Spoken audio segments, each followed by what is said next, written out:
শীতকাল মানেই বনভোজন, এটাই প্রথমে আমাদের বাঙালিদের মাথায় আসে। এরম একটা বনভোজনে আজকে আমরা সব বান্ধবীরা মিলে অংশগ্রহণ করেছিলাম।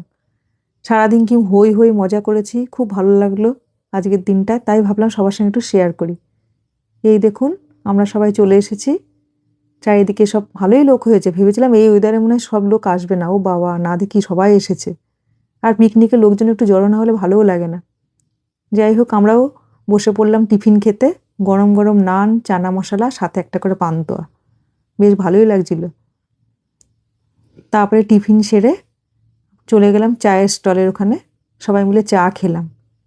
ওখানে তো খুব ভিড়, মানে যা ওয়েদার, সবাই একটু চা চা চা চা করছে। তা আমিও নিলাম লিকার চা। দু চুমুক দিতেই মনে হচ্ছে চা ঠান্ডা হয়ে যাচ্ছে, এত ঠান্ডা পড়েছে। তারপরে চলে এলাম আমরা সর্ষে ক্ষেতের পাশে। চারিদিকে ঘুরে ঘুরে দেখছিলাম, কি সুন্দর লাগছে দেখুন, খুব ভালো লাগছিল, মনটাই অন্যরকম হয়ে যায়। তারপরে ওখান থেকে ঘুরে আবার চলে এলাম আমরা একটু খেজুর গাছের খোঁজে, পাচ্ছি না খেজুর গাছ খুঁজে খুঁজে। অবশেষে চারিদিকে ঘুরতে ঘুরতে দেখলাম যে খেজুর গাছ, কিন্তু কোথায়, খেজুর গাছে কোনো রসের হাঁড়ি ঝুলে নেই, চারিদিকে কুয়াশা। এই যে দেখুন কি অবস্থা। তারপর ওখান থেকে ঘুরে চলে এলাম, এখানে সব বাচ্চাদের বড়দের সব বল থ্রোয়িং খেলা হচ্ছে। আর এদিকে এদের দুপুরেরও খাবার দাবারের আয়োজন পুরো কমপ্লিট, সবাইকে বলছে বসতে। এখানে আবার 3টে ভাগে সারি সারি সব বসেছিল, যারা মাছ খাবে মাছের লাইনে, যারা মাংস খাবে মাংসের লাইনে, যারা নিরামিষ খাবে নিরামিষ লাইনে।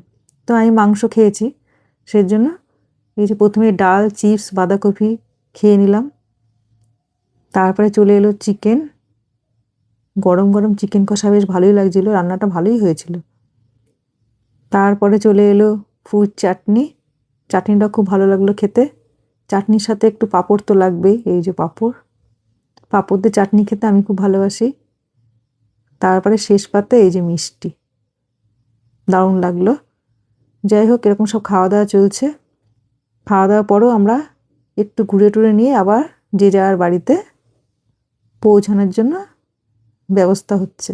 সবাইকে টাটা, খুব ভালো থাকবে। ভিডিওটি দেখার জন্য অসংখ্য ধন্যবাদ।